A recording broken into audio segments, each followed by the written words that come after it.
ঐক্যবদ্ধ থাকবার সময়। ষড়যন্ত্র বন্ধ হয় নাই, ষড়যন্ত্র চলছে। আমরা ঐক্যবদ্ধ থেকে একটি নির্বাচন যদি আদায় করতে না পারি, এত বড় বিজয় ধূলিসাৎ হয়ে যাবে। আমি সবাইকে বলবো, আমার প্রিয় ভাই ও বোনেরা, আপনারা ঐক্যবদ্ধ থাকবেন।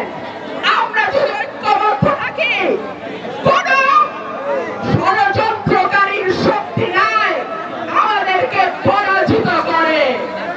কোন ষড়যন্ত্রকারীর শক্তি নাই বিএনপিকে পরাজিত করে ইনশাআল্লাহ।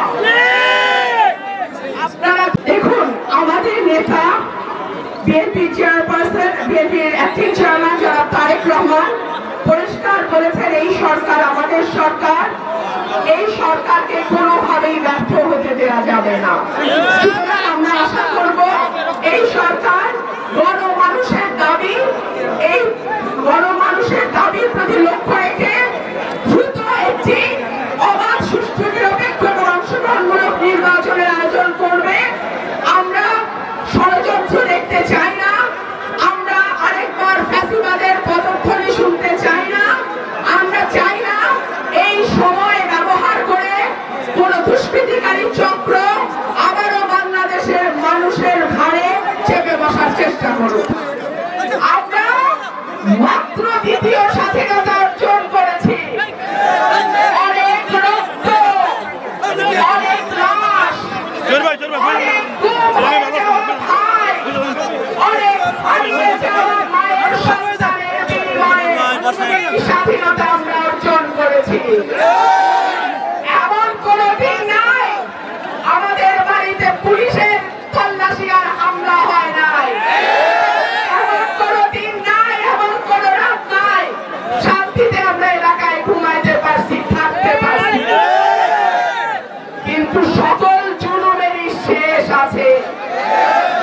আওয়ামী লীগ মনে করেছিল যতদিন তারা বেঁচে থাকবে তারাই ক্ষমতায় থাকবে।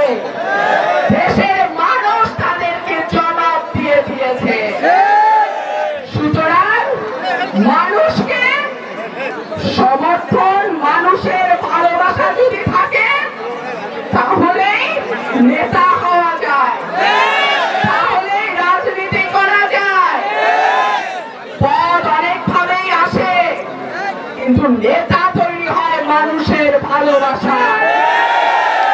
মানুষ যাকে নেতা মানে সেই নেতা হয়। আপনারা আমাকে যেই ভালোবাসা আজকে দেখিয়েছেন, আপনারা সরাইলবাসী, সরাইলের 9টা ইউনিয়নের ভাইয়েরা, আমার বোনেরা, আমার যে ভালোবাসা আমাকে দেখিয়েছেন, আমি যতদিন বেঁচে আছি আমি ওয়াদা করছি আপনাদের এই ভালোবাসার ঋণ আমি পরিশোধ করবো।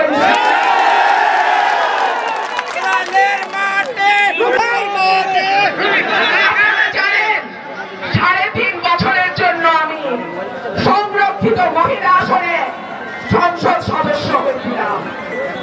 একজন নির্বাচিত এমপির যা বরাদ্দ, তার 20 ভাগের 1 ভাগ বরাদ্দ একজন মহিলা এমপির থাকে। সেই বরাদ্দের প্রতি যা পাই পয়সা আমি আমার সরাইল এবং আশুগঞ্জের মানুষের পেছনে ব্যয় করেছি। এই দুই উপজেলায় আজকে আমি হিসাব নিয়েছি, 18 কোটি টাকার বরাদ্দ 3.5 বছরে আমরা দিতে পেরেছি।